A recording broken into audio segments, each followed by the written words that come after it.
ఈ చల్లపూట వేళ కూడి వచ్చిన సంఘముతోనూ నాతోనూ మీరు మాట్లాడండి. ఇంకా రావలసిన బిడ్డలున్నారు, త్వరపరిచి ఆయత్తపరిచి ఆకర్షించుకొనండి. ఈ మాటలు మాకు విరిచి వడ్డించండి. క్రీస్తులో అడుగుచున్నాం తండ్రి, ఆమేన్. శ్రమల దినాల్లో మనం జీవిస్తున్నాము. బహుశా రేపటితో శ్రమల దినాలు ఆఖరి రోజు, గురువారం సాయంత్రం, అంటే బహుశా ఈ టైంలో రేపు ఆఖరి ప్రార్థన, సాయంకాలపు ప్రార్థన. ఆ తర్వాత శుక్రవారం రోజున ప్రభువారు సిలువ వేయబడ్డారు. శనివారం సమాధిలో ఉన్నారు. ఆదివారం పెందలకడనే ఆయన సమాధి నుండి మృతిని జయించి మృత్యుంజయునుగా తిరిగి లేచినటువంటి పునరుద్ధాన ఈస్టరు పండుగ దినం. చాలా సంతోషం. మీరంతా ఈ సుమారుగా ఈ 40 దినాలు ప్రభువును సేవించి స్తుతించి ప్రార్థన చేసుకునేటువంటి ఆయన శిలువ ధ్యానాలను ప్రత్యేకముగా నేర్చుకునేటువంటి కృపలో మీరు పాలు పొందారు. మీరందరూ కూడా ధన్యులు. ప్రార్థనయే జయము, ప్రార్థనయే జీవము, ప్రార్థనయే విశ్వాసికి ఊపిరి. ఈ మాటలు తేజ చెప్తుంది. మైక్లో మనం అందరం చెబుదాం. మైక్ తీసుకో. జక్కయ్య త్వరగా దిగొచ్చాడంట. యేసయ్య పిలిచిన వెంటనే త్వరగా మనం కూడా రావాలి. చర్చి సమయం కాగానే త్వరగా, యేసయ్య పిలిచిన వెంటనే ఏ మాత్రం ఆలస్యం చేయకుండా జక్కయ్య దిగి వచ్చాడు. జక్కయ్య దిగి త్వరగా దిగి, ఏముంది అక్కడ? జక్కయ్య త్వరగా దిగుమని యేసయ్య చెప్పాడు. అతడు త్వరగా దిగి, ఫస్ట్ త్వరగా దిగి వచ్చాడు. అట్లాగున్న వాళ్ళకి దేవుని ఆశీర్వాదాలు ఉంటాయి. ప్రయారిటీ అంటాం కదా, ఫస్ట్ ప్రయారిటీ ఎవరికి? To the Jesus. మన ప్రాధాన్యత మనం ఎవరికి ఇవ్వాలి? మొదట చర్చ్కి ఇవ్వాలి, యేసయ్యకి ఇవ్వాలి. మన జీవితం ఎవరికి సంబంధించింది? Belongs to the Christ. నీ జీవితం ఎవరికి చెందింది? Belongs to the Jesus. నీవు త్వరగా రావాలి. ఆలస్యంగా వస్తే అదృష్టం పోతుంది. ఇదంటారు కదా, ఆలస్యం అమృతం విషం అని ఒక సూక్తి ఉంది లోకంలో. ఆలస్యంగా వస్తేనంట అమృతం ఏమవుతుంది? దాని పరిస్థితులు మారిపోవచ్చు. అది నిజమో కాదో మనకు తెలియదు. కానీ త్వరగా వచ్చినటువంటి స్త్రీలు సమాధి దగ్గరకు వచ్చారని ఉంటుంది. త్వరగా వచ్చారు. కొందరు స్త్రీలు త్వరగా, ముందుగా పెందలకడనే సమాధి దగ్గరకు వచ్చారు. ఎవరైతే ముందు వచ్చారో వాళ్ళ జీవితంలో ఆయన దర్శనాన్ని చూశారు. తర్వాత వచ్చారు పురుషులు పరిగెత్తుకుంటా, పేతురు, యోహాను. వాళ్ళు చూడాల యేసుని వాళ్ళు కోల్పోయారు. అదృష్టం పోయింది వాళ్ళకి. మగ్దలేని మరియా పెందలకడనే పరిగెత్తుకొచ్చింది అందరికంటే ముందుగా, చీకట్లైనా. She has got the vision. ఆ దర్శనమును, యేసు దర్శనమును ఆమె పొందింది. మనం ఏం చేయాలి? త్వరగా మందిరానికి రావాలి, సమయానికి రావాలి. ఈ విషయం మీకు చాలాసార్లు చెప్తూ వస్తున్నాను. జక్కయ్య త్వరగా దిగి వచ్చాడు, the first thing. And also the second think ఏంటి చూస్తున్నాం ఇక్కడ? సంతోషముతో ఆయనను తన ఇంటికి తీసుకొని వెళ్ళాడు. నేను అనుకుంటున్నాను మామూలుగా తను డ్యూటీకి బయలుదేరాడండి, డ్యూటీకి వెళ్ళాలి. కానీ లోపల ఎవరు అన్నారు, అబ్బాయి యేసు వచ్చాడంటే, యేసయ్య బోధకుడు ఆశ్చర్యకార్యాలు చేస్తాడు చూసారా, ఆయన మన ఊరు వచ్చాడంట అని గుంపులు పరిగెత్తుతున్నారు. ఈయన కూడా ఏమనుకున్నాడు, యేసు ఎవరో ఒకసారి చూసి వెళ్దాం, డ్యూటీకి వెళ్తా అనుకున్నాడు. That man was tax collector, సొంకపు గుత్తదారుడు, ఉద్యోగస్తుడు. యేసును చూడాలనుకున్నాడు, కానీ ఇంటికి తెచ్చుకోవాలనుకోలే. ముందు జస్ట్ చూస్తే చాలనుకున్నాడు. చూడటానికి ట్రై చేశాడు, కానీ ఆయనకి కుదిరే అవకాశం లేదు. ఊరు అప్పటికే జనం గుంపు కూడిపోయారు, ఆయన చుట్టూతా చేరారు. ఈయన అసలే పొట్టి మనిషి, ఆయన చూడటం కష్టం. సర్లే ఇంకోసారి చూద్దాంలే, ఉద్యోగానికి టైం అవుతుంది అనుకోలేదంట ఆయన. నేను ఎలాగైనా యేసును చూడాలి. This is the desire of heartful desire. హృదయములో నుంచి ఒక వాంఛ, కోరిక, యేసుని ఎలాగైనా చూడాలి, ఎలాగైనా సరే యేసుని చూడాలి. హృదయములో బలమైన కోరిక ఉంది. మరి ఉద్యోగానికి టైం అవుతుంది, సరే చూద్దాంలే. యేసు చెట్టు కిందకు వచ్చాడు, పిలిచాడు, వచ్చాడు, అయిపోయింది, దిగింది. ఇప్పుడు ఏం చేయాలి? అటు ఉద్యోగానికి వెళ్ళాలా, ఇటింటికి రావాలా? యేసు అంటున్నాడు, నేను నీతో కూడా ఉంటానయ్యా అన్నాడు. యేసయ్యా కొంచెం ఏమనుకోబాకలే, ఇంకొకసారి వచ్చినప్పుడు నీకు మంచిగా రెస్ట్ రూమ్ ఏర్పాటు చేస్తాను, లేకపోతే ఒక మంచి గది ఏర్పాటు చేస్తాను, ఒక మంచి ఫుడ్ ఏర్పాటు చేస్తాను, ఏమనుకోబాక, నాకు ఉద్యోగం టైం అయిపోతుందని వెళ్ళిపోవచ్చు. వెళ్ళాడా? వెళ్ళాల. ఆ ఉద్యోగం సంగతికి దేవుడు ఎరుగని, యేసునైనా మా ఇంటికి, నా ఇంటికి వస్తావా? కమాన్. వెంటనే తన ఇంటికి యేసును తీసుకుని వెళ్ళాడు. ఎవరు చేయని త్యాగమాయిది, ఎన్నడు మరువని యాగమా, ఎన్నడు మరువని యాగమా.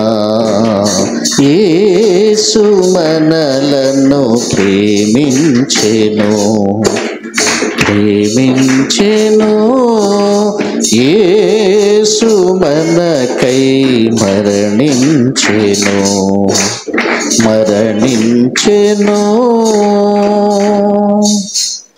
ప్రియులారా, joyful heart, with the joyful heart, సంతోషముతో తన ఇంటికి యేసును తీసుకుని వెళ్ళాడంట. ఏమండి, ఎంత ఆశ్చర్యం! త్వరగా దిగాడు, వెంటనే యేసును ఇంటికి సంతోషముతో, డిలైట్ఫుల్, సంతోషముగా యేసును తన ఇంటికి తీసుకుని వెళ్ళాడు. తన ఇంట బస చెయ్యటానికి చేర్చుకున్నాడు అని వ్రాయబడింది. హల్లెలూయా. ఏం చేశాడంట? తన ఇంట ఏముంది అక్కడ? త్వరగా దిగి సంతోషముతో ఆయనను చేర్చుకున్నాడు. సంతోషముతో. యేసయ్య మాటలు ఈ రాత్రి, ఈ వేళ వింటున్న ఈ సమయములో నువ్వేం చేయాలి? సంతోషముతో ఈ మాటలు నీ హృదయములో చేర్చుకుంటే యేసును నువ్వు చేర్చుకున్నట్టే. ఇప్పుడు నువ్వేం చేయాలి? నీ హృదయములోనికి సంతోషముతో చేర్చుకో యేసయ్య మాటలు. మనం అప్పుడప్పుడు మీకు చదివి చెప్పిస్తూ ఉంటాను. ఆయన మాట్లాడుతున్నప్పుడు ప్రజలు సంతోషముతో వినుచుండిరి అని ఉంటుంది. వాక్యం ఎట్లా వినాలి? సంతోషముతో వినాలి. అవసరమైనప్పుడు కన్నీరు గార్చి ప్రార్థన చెయ్యాలి. అట్లాగే పాటలు పాడాలి. హృదయముతో పాటలు పాడటం నేర్చుకోండి. నోటితో పాడటం వేరు, హృదయముతో పాడటం వేరు. హృదయముతో పాట పాడగలిగితే వినేవారి హృదయాలు కూడా కదులుతాయి, స్పందన కలుగుతుంది. హల్లెలూయా. సంతోషముతో చేర్చుకున్నాడు. The second thing. 3 విషయాలు మాట్లాడుకొని ముగించుకుందాం. రైట్.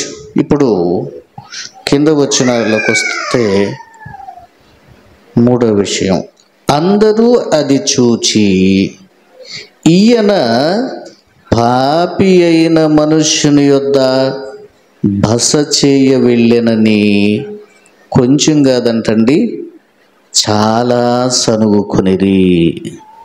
మర్మరింగ్ అంటారు, సనుగుకోవడం. ఏం చేశారంట? యేసయ్య వారింటికి జక్కయ్యతో కలిసి వెళ్ళటం చూసి, ఈయన ప్రవక్త కదా, జక్కయ్య ఎలాంటి వాడో ఈయనకి తెలియలేకపోయిందా? తెలియలేదా? సీమోను కూడా ఏమనుకున్నాడు? ఈ స్త్రీ పాపాత్మురాలు కదా, ఈయన ప్రవక్త అయితే ఈయనకి తెలియలేదా అనుకున్నాడు. సీమోను ఏమనుకున్నాడంట? పాపాత్మురాలైన స్త్రీ వచ్చి ఆయన పాదాల దగ్గర కూర్చొని కన్నీళ్లు గార్చి ఆయన పాదాలు తల వెంట్రుకలతో తుడిచింది, ఆయన పాదాలను ముద్దు పెట్టుకోవటం మానలేదని బైబిల్లో ఉంటుందండి. ఆ తల్లి ఎంత మంచి పని చేసిందండి యేసయ్యకి. ఎంత భాగ్యం అండి ఆ తల్లికి. నేను అంటాను, ఇంత భాగ్యం ఇంకెవ్వరికీ దొరకల భూమి మీద. ఈయన ప్రవక్త అయినడలా తన్ను ముట్టుకొనిన ఈ స్త్రీ ఎవతయో ఎటువంటిదో ఎరిగి ఉండాలి. ఇది పాపాత్మురాలు కదా ఈ స్త్రీ అని తన హృదయములో అనుకున్నాడటండి. ఏమైంది? హృదయములో అనుకుంటే యేసయ్యకి తెలియదా? యేసయ్యకి తెలుసు. యేసయ్యకి తెలుసు. మన హృదయములో ఆలోచన రాకమునిపే, మన హృదయములో ఆలోచన పుట్టక మునిపే మన హృదయంలోంచి ఏం బయటికి రాబోతుందో దేవునికి తెలుసు అంట. ఎవరో తెలుసు? దేవునికి తెలుసు. ఏమంటే అందరి గురించి తెలుసా? మనుషులందరి గురించి. అపోస్తుల కార్యం 1వ అధ్యాయం, అందరి హృదయములను ఎరిగి ఉన్న ప్రభువా. ఈ మాట అండర్లైన్ చేసుకోండి. ఇట్లు ప్రార్థన చేసిరి. ఇట్లు ప్రార్థన చేసిరి. ప్రార్థన చెయ్యటానికి మందిరానికి వెళ్ళాలి. లోకాసు సువార్త 16వ అధ్యాయం ప్రకారం, 18వ అధ్యాయం ప్రకారం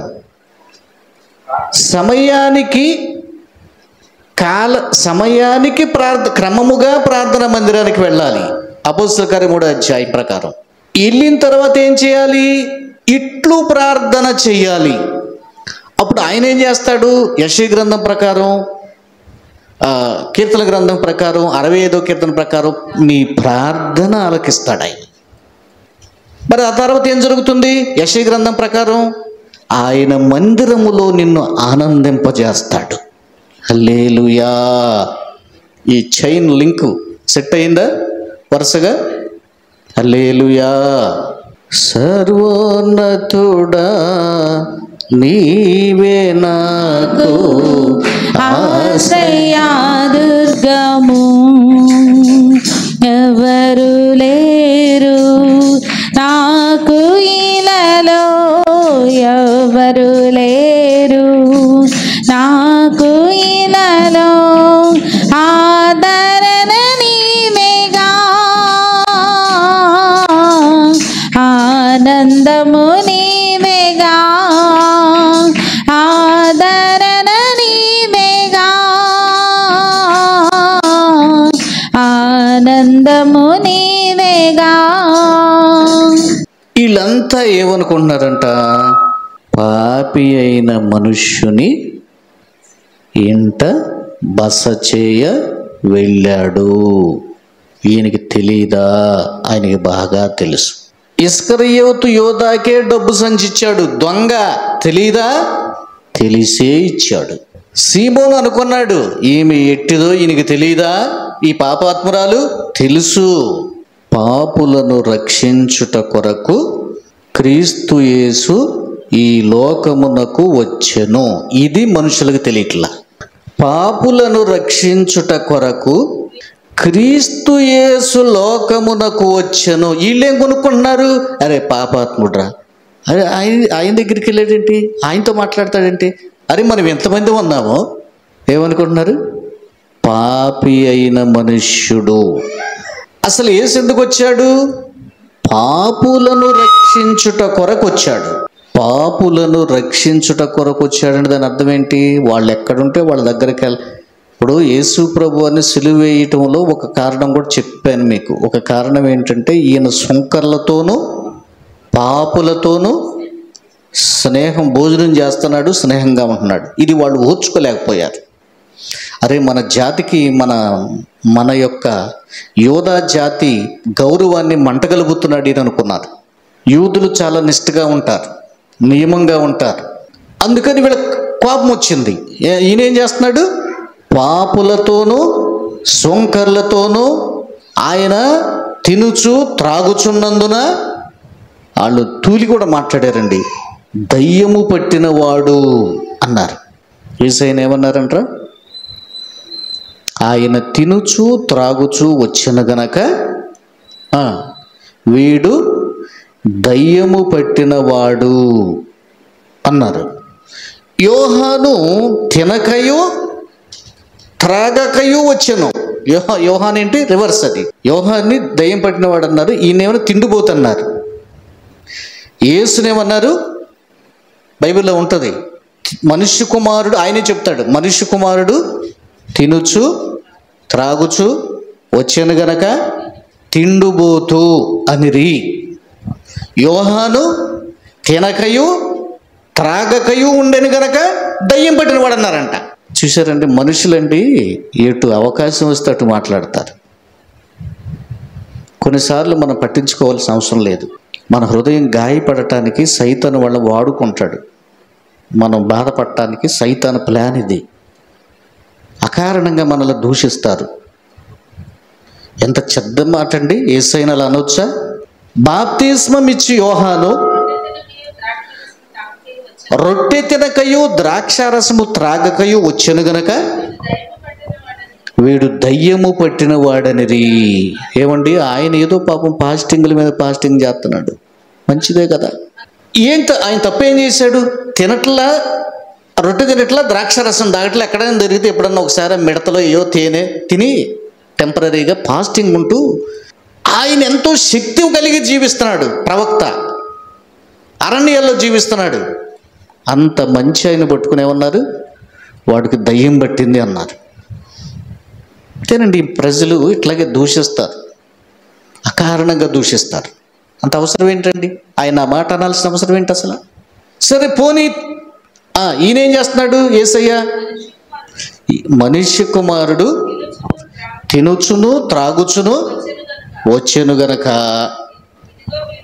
ఇదిగో వీడు తిండిపోతి మద్యపానీయు సొంకరులకును పాపులకును స్నేహితుడని అది ఇట్లా అంటున్నారంటండి. ఎట్లా మాట్లాడుతున్నారు చూసారా? చివరికి యేసయ్యని మద్యపానం చేసేటువంటి వాడు అన్నారు. యేసయ్య ఎక్కడ మద్యపానం ఈ మాట అడ్డం పెట్టి కొంతమందికి తెలిసి తెలియకుండా సరైన అర్థం గ్రహించకుండా యేసు ప్రభు మద్యపానం చేసేవాడండి, బైబిల్లోనే ఉంది, అది వాళ్ళ యూదులే అన్నారు అని అడ్డం పెడుతున్నారు. అసలు అక్కడ ఏంటి? దాని అర్థం ఏంటి? యేసు చెప్పింది ఏంటి? వాళ్ళు అంటున్నారు అన్నాడు కానీ నేను అలా చేశాను అన్నాడు ఆయన. యేసు మద్యపానం ముట్టుకోలేదండి. యేసయ్య ద్రాక్షారసం పుచ్చుకున్నాడు. ద్రాక్షారసం వేరు, మద్యపానం వేరు. మద్యపానాన్ని ఇంగ్లీష్ బైబిల్లో స్ట్రాంగ్ డ్రింక్ అంటారు. స్ట్రాంగ్ డ్రింక్ అంటే మద్యపానం. స్ట్రాంగ్ డ్రింక్ అంటే చాలా మనిషిని బానిసగా చేసి మనిషి అవయవాలన్నింటినీ స్వాధీనం చేసుకుంటుంది. ద్రాక్షారసం ఇది కూడా మత్తునిస్తుంది, బట్ ఇది లిటిల్ బిట్ మనిషికి ఆరోగ్యము ఉల్లాసాన్ని కలిగిస్తుంది ద్రాక్షారసం. రెండోది ఇజ్రాయేలీయ సాంప్రదాయం, అది తప్పు కాదు.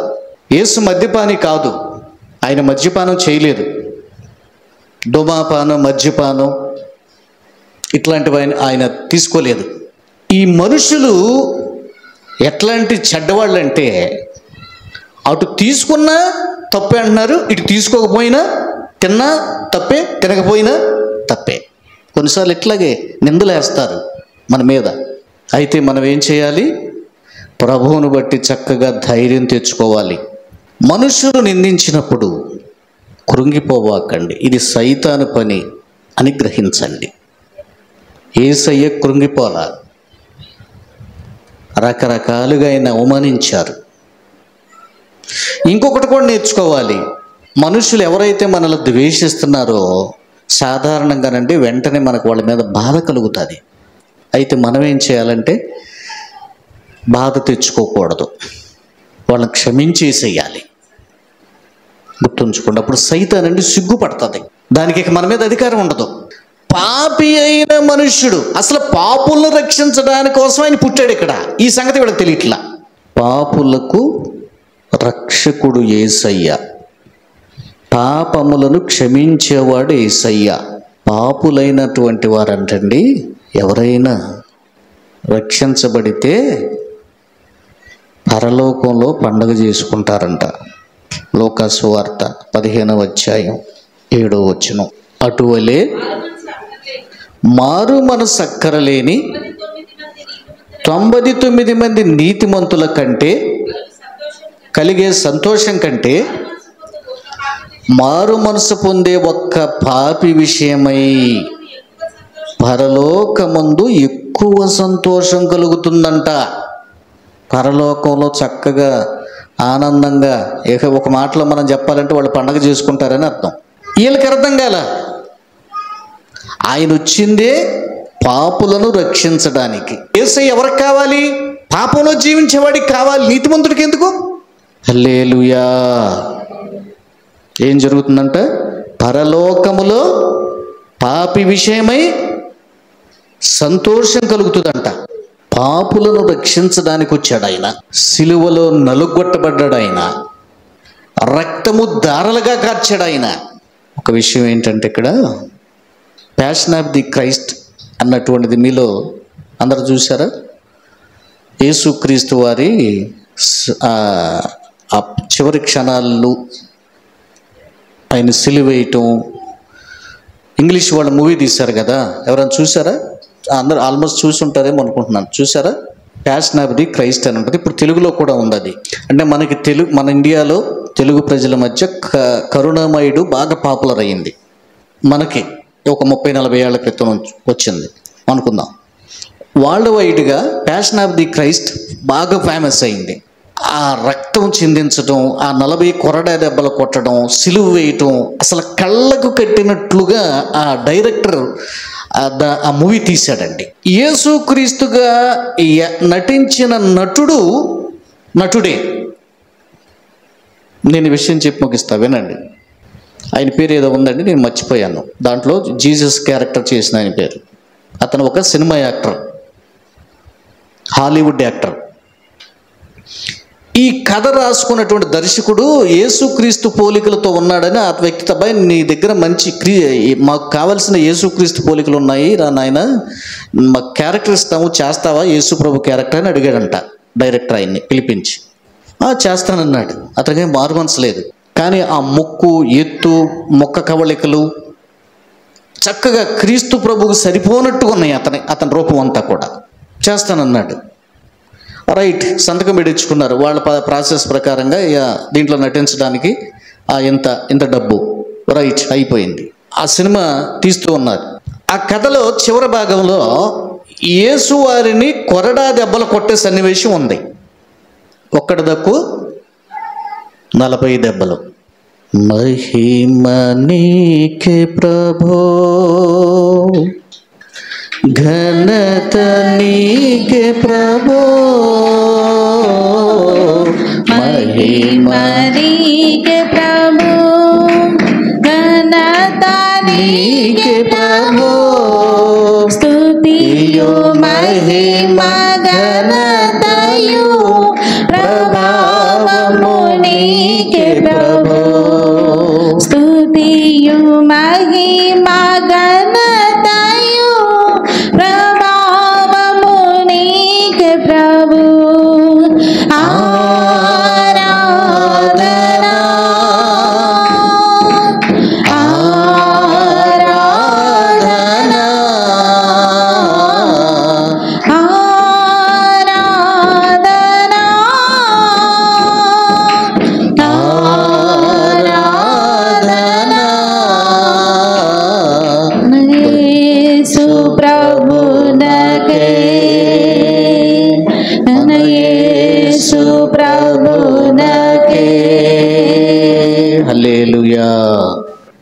అక్కడ ఒక కొయ్య దగ్గర అతని చేతులు బంధించి గొలుసులతో మోకరింపజేసి వీపు మీద 40 దెబ్బలు కొట్టాలి.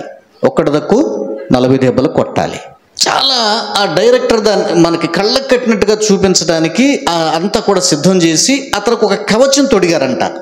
అంటే కొరడతో రియల్గా కనిపించడానికి, అతనికి నొప్పి తెలియకుండా ఒక శరీరంతో గాయాలు పడ్డట్టుగా, దెబ్బలు తగులుతున్నట్టుగా కొట్టాలి కనుక అతనికి దెబ్బ తగలకుండా ఒక కవచం తొడిగారంట. శరీరం రంగుతోనే, అతని శరీరంతోనే కనపడతాడు. ఆ సన్నివేశంలో వస్త్రాలు తీసేశారు, కవచం ఉంది, మేకప్ చేశారు, సారికిలాగా రంగులు పెట్టారు. సుమారుగా ఆ వాడిన కొరడాకి 4 కొంకులు, 4 గేలం చేపలు పట్టే కొంకులు ఉంటాయి కదా, వాటిని ఏమన్నాలంటే ముళ్ళు, చేపలు పట్టే గేలం ముళ్ళు ఉంటాయి కదా, అట్లాంటి 4 ఉన్నాయి. 4 శాఖలుగా ఉంటుంది ఆ కొరడ. ఒక్కసారి అది బాడీ మీద తిరిగితేనంటండి 4 చోట్ల లాగేస్తాట. 4 16 గాయాలు చీరుకుంటాయంట. మరి ఎన్ని దెబ్బలు కొట్టాలి? ఒకటి దక్కు 40 దెబ్బలు కొట్టాలి. ఈ సన్నివేశం జరుగుతూ ఉండగా ప్రియులరా, ఒక దెబ్బ పొరపాటున ఆ కవచం పగిలి ఒక్కసారి ఒక దెబ్బ ఆయనకి చుట్టేసిందంటండి. సీన్ తీస్తూ ఉండగా ఒక్కసారి చుడితే ఎన్ని పడితే అక్కడ ఒంటి మీద దాదాపుగా 16 చీలికలు వస్తే ఆయన వెంటనే హాస్పిటల్ అడ్మిట్ చేశారు. ఒక్క దెబ్బే. హాస్పిటల్ జ్వరం వచ్చేసింది, కొన్ని రోజులు సిక్ అయ్యాడు. కానీ అతను మంచం మీద ఉన్న సమయంలో పాపక్షమాపణ పొందాడు. డైరెక్ట్ని పిలిపించి, ఏమంటే యేసుక్రీస్తు గురించి నాకు ఇంకా క్లియర్గా చెప్పండి, ఒక్క దెబ్బ నేను తింటేనే మంచం ఎక్కాను, నాకు ఇంత జ్వరం వచ్చేసింది, ఒక్క దెబ్బ నేను ఓర్చుకోలేకపోయాను, రియల్గా తగిలితే దాంతో నిజంగా ఆయన అన్ని దెబ్బలు కొట్టారా, ఆయన ఎలా ఓర్చుకున్నాడండి అని ఏడ్చేసాడంటండి.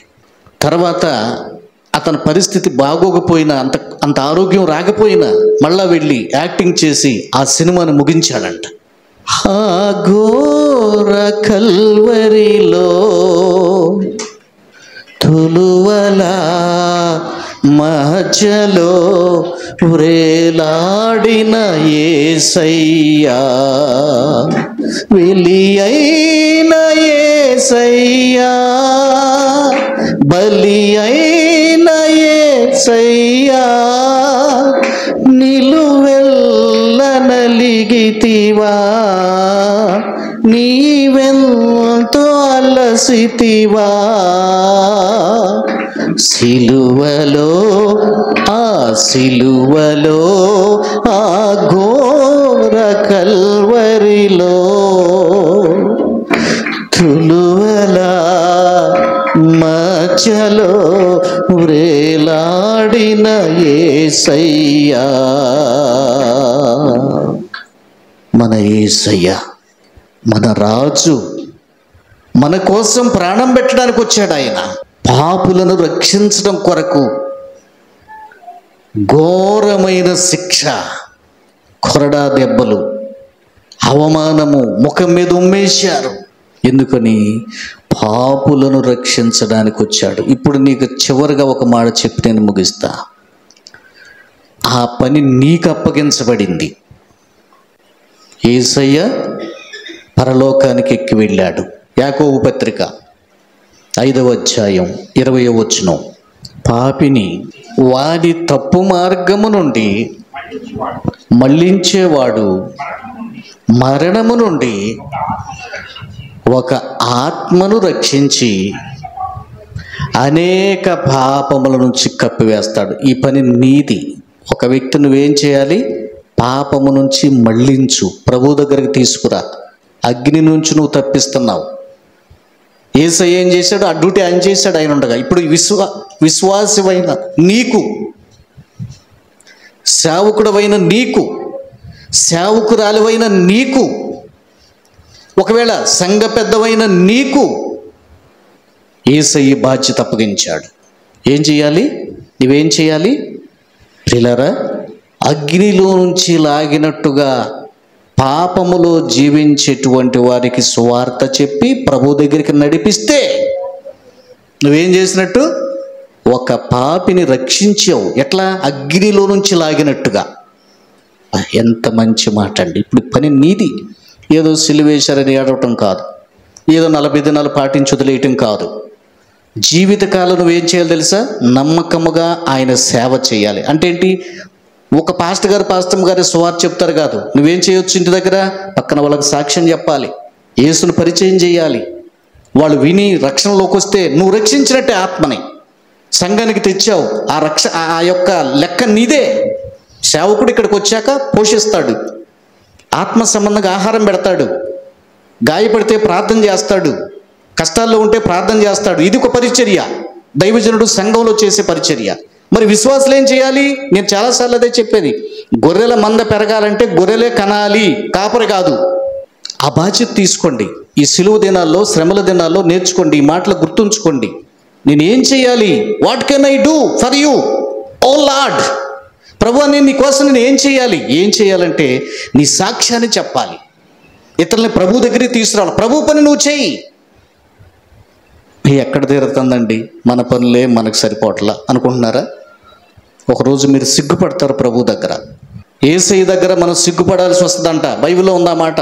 మనం సరిగా సేవ చేయకపోతే, సరిగా ఇతరులను మనం రక్షణలోకి తేపోతే, ఆ ఛాన్స్ ఉన్నా దాన్ని వాడుకోకపోతే ఖచ్చితంగా దేవునికి లెక్క చెప్పాల్సి ఉంటుంది. ఆయన మరణానికి నువ్వు విలువిచ్చినట్టు కాదు. ఏదో తాత్కాలికంగా 4 రోజులు ఉపవాసం ఉండటం, కొంతమంది అసలు మాంసం కూడా ముట్టరండి 40 దినాలు. దానివల్ల ఒరిగేదేమి లేదు. సరే, చేస్తే మంచిదే, చేసుకునేవ్వండి.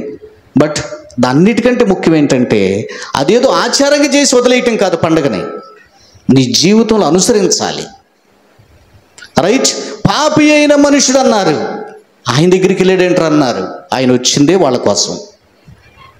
ఒక పాపి మారు మనసు పొందితే పరలోకంలో పండగ. 2వ వాక్యం చూసాం. దానిలోనే 3వ వాక్యంగా ఒక వ్యక్తికి నువ్వు సువార్త ప్రకటించి దేవుని దగ్గరకు తీస్తే పాపిని నీవు అగ్నిలో నుంచి పక్కకు తీసావు. ఈ మాటలు ప్రభు మన వెనుకల్లో దీవించుగాక. ఆమేన్.